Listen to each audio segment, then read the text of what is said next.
Bienvenidos a ¿Qué tan lejos podemos llegar? Me uno a este mundo del podcast para contarles en cada capítulo de la increíble experiencia de trabajar en un campamento de verano en los Estados Unidos y hablar de la posibilidad de ir más lejos de nuestra propia meta, de nuestro plan, más allá de la realidad que conocemos sobre esta experiencia y sobre el programa. A mí me atrae muchísimo esta pregunta de qué tan lejos podemos llegar, porque en la actual sociedad se ha perdido muchísimo, porque el desarrollo tecnológico nos está castrando un poco la posibilidad de hacerlo con nuestras propias herramientas, con nuestros propios talentos, de nuestro cerebro, de nuestros deseos de generar un cambio. La realidad es que sí podemos llegar tan lejos como realmente queremos. Realmente no hay obstáculos, son los propios. Pero no solo porque lo deseamos de corazón, es porque nos levantamos cada mañana determinados a que vamos a lograr lo que nos hemos propuesto. Soy Lina y viajé a campamento de verano hace más de 20 años, inicios de siglo, y desde ese momento le he dedicado mi vida a los campamentos de verano. Estoy aquí para contarles cómo, a través de mi experiencia en campamentos de verano, le abrí la puerta a 1.000.000 de oportunidades que no me esperaba. He podido llegar más lejos de lo que planeé, porque el campamento te impulsa, te trabaja tu mejor versión y por eso tengo que compartirlo con todos ustedes, lo bueno y lo malo, los que están dispuestos a ir más allá de lo que la vida simplemente les presenta. Para empezar, les tengo una historia de antaño. Bueno, dicen que los que nos graduamos por allá a finales del siglo pasado, en la recesión de finales de los 90, somos como la generación exiliada. Como nos graduábamos y no había trabajo, pues la verdad no veíamos la hora como de irnos a otro país, terminamos probando otras cosas en el mundo laboral.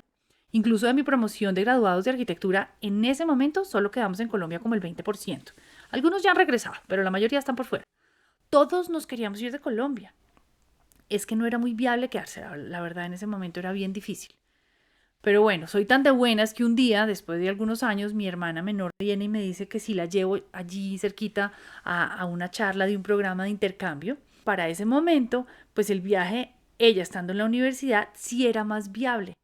Entonces llegamos, parqueamos, yo me acomodé en el carro y me dice, pues ¿que no vienes? Yo le dije, no, pues que voy a ir a antojarme. Me dice, no, yo creo que esta charla es larga, qué pereza quedarte entre el carro, acompáñame. Entonces, bueno, subí, obvio me senté atrásito como quien no quiere la cosa. En ese momento no había esa tecnología de celular, había celulares, pero para gente muy privilegiada. Entonces me quedé atrás, me quedé escuchando. Y esta charla estaba dividida en dos partes. La primera era solo para estudiantes universitarios, así que yo ahí, bailita, ya estaba graduada. Pero tenía un trabajo que no me enganchaba mucho. Sí era en arquitectura, pero no me enganchaba. Termina esta primera parte de la charla y dice el que está hablando, bueno, ahora les vamos a presentar el otro programa. Tiene una categoría de visa diferente. No es necesario ser estudiante, es para personas que quieran trabajar en campamento de verano con niños. Y oh por Dios, morí, plop. Trabajar con niños en un campamento de verano, eso era lo mío. Esa era yo en esencia. Además era un negocio redondo. La verdad es que sigue siendo un negocio redondo, porque uno paga el programa y en el campamento le pagan. Y bueno, no es que uno haga plata, no es que uno vuelva rico, es que viaja gratis. Lo que pasa es que en la actualidad la gente, antes de ver la magnitud de la aventura, saca la calculadora, porque si no vuelven con plata es una estafa. ¡Qué oso de gente! Si van a tomar la decisión de ir a campamento creyendo que van por la plata, no, mis amores, estamos mal. Esto es para gente que vibra alto, para gente que va por la experiencia, por el reto, por la historia de amor, por reducir el acento, ganar velocidad, conocer esos dichos que solo los americanos entienden y otro montón de cosas que son absolutamente divinas en esa experiencia. Para mí sí estuvo clarísimo desde el comienzo. Yo tenía una colección de revistas de viajes en mi cuarto, de programas de intercambio, y en todas tenía que pagar, pero en ninguna recuperaba nada. Entonces realmente era difícil cubrir los gastos para mí y para mis papás. Pero en cambio en este programa esto era chan con chan.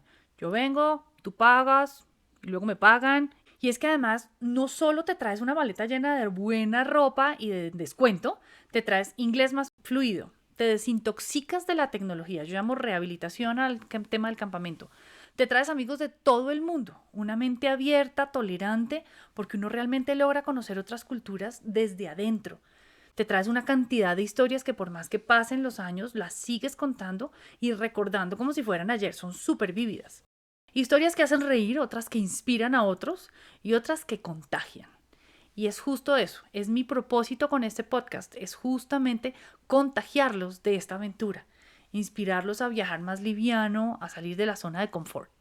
Oigan, pues, ¿cómo fue el cuento? Esto fue en el 2001, ya teníamos internet, pero se conectaba a la línea telefónica. Hacía esa época ruidos extrañísimos de extraterrestres, además era costosísimo, no había ni riesgo que todos tuviéramos internet o que nos pudiéramos conectar todo el día como lo hacemos ahora. Los teléfonos celulares incluso eran solo teléfonos sin cable, o sea, literal uno marcaba y llamaba. La vida seguía siendo supremamente presencial, en papel, material impreso, máximo escaneado o faxeado. Eso era como la alta tecnología. Pues así fue mi proceso, fue un proceso muy de papel. Lo básico, fui al banco, pagué la entrevista, me presenté a la entrevista y desde ahí comenzaron los tropiezos porque nunca me llegó el mensaje de que había sido aceptada.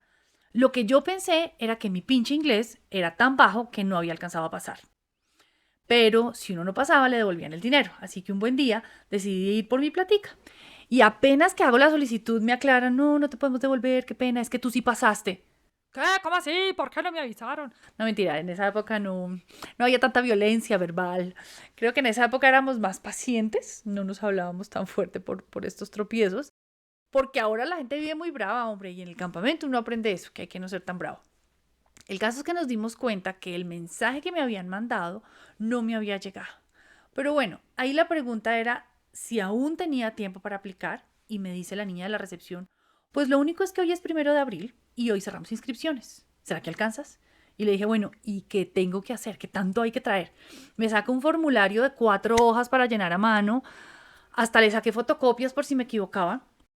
Y ojo que tocaba llenar era un original, luego sacarle 2 fotocopias, adjuntarle fotocopia del pasaporte, fotocopia del pasado judicial y me tocaba hacer un collage, literal foto por foto. El formulario era graciosísimo. Para los datos principales se llenaba por casilla, un cuadrito por cada letra. Cada una de LINA, espacio, middle name, espacio, apellido. Se llenaba en inglés y uno en esa época bien limitado, sin Grammarly. Entonces, pues con diccionario en mano ahí uno buscando la palabrita que necesitaba. El collage de foto, bueno, eso sí era, siéntese, pase las hojas de los álbumes a ver qué fotos me sirven. Afortunadamente, como yo había trabajado con niños, tenía bastantes fotos interesantes que hicieron un collage como muy, muy llamativo para el campamento. Bueno, lo logré. Conseguí la plata, el formulario mano en inglés, fotodocumento, pasaporte, pasado judicial, collage y lo llevé en sobre, cerrado y marcado a la recepción de la agencia. Así era como se hacía en ese momento. Y se fue con la bendición, pasaron 2 meses y no recibí ni una sola llamada. Algo curioso de la época, resulta que en esa época las visas se tramitaban desde antes, así que para comienzos de junio yo ya tenía mi visa impresa, porque eran genéricas en esa época, es decir que no venían alineadas pues con un empleador, los formatos venían en un papel químico de 3 copias, me acuerdo perfecto, era una hoja blanca, otra rosada y otra amarilla, una era para la embajada, otra era para el viajero y otra para el de inmigración, pero era papel químico. Entonces no se podía mojar porque se desintegraba, o sea, uno le ponía una gota de agua y se iba.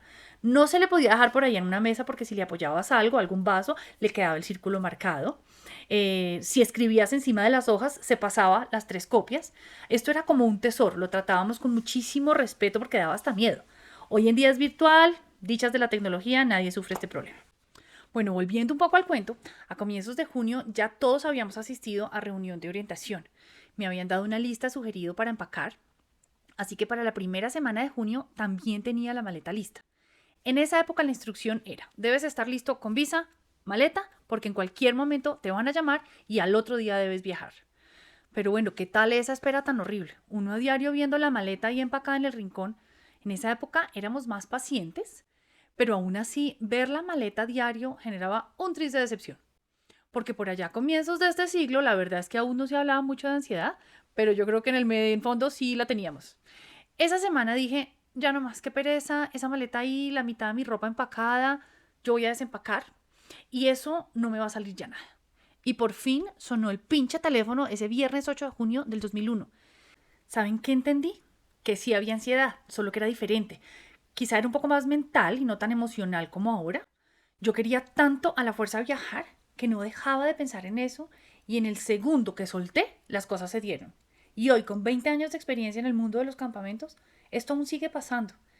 Ese participante que se llena de ansiedad buscando la oferta, obsesionado con que le salga la oferta, que le salga pronto, preguntando 1000 cosas a diario, es como si generara una ola de ansiedad que vibra con tal fuerza que hace que las cosas se frenen o se tropiecen. Y cuando nos llegan personajes súper chill, bacanes, relajados, es increíble ver cómo les sale todo el proceso, todo fluye, les llegan ofertas envidiables, todo les sale súper rápido. El día que compran vuelos fijo estaban en Black Friday y típico se gana el premio al mejor counselor del año. Es pura vibración positiva. Bueno, volviendo al cuento, eran las 7 de la noche, timbra el teléfono y contesto y hablan en inglés. Qué nervios, me goteaba el sudor de la mano sosteniendo el teléfono. Yo sabía que esa era prácticamente mi única oportunidad. La primera y última llamada para lograr una oferta. Y pues le dije, yo soy lo que usted necesita. Dígame qué hay que hacer, que yo lo hago. Me pregunta, ¿puedes llegar mañana? Y le dije, ay, caray. Bueno, ahí sí me mandó una bola curva, porque esa no la vi venir. Le dije, mira, mañana puedo comprar el vuelo, te llego pasado mañana. Y dijo, deal, see you on Sunday. No te pierdas la segunda parte de nuestro primer capítulo.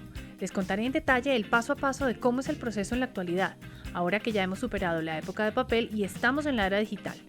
Hablaré de tips para completar el perfil, generalidades de la entrevista y qué nivel de inglés es el mínimo requerido para tener una buena experiencia. Chao, chao.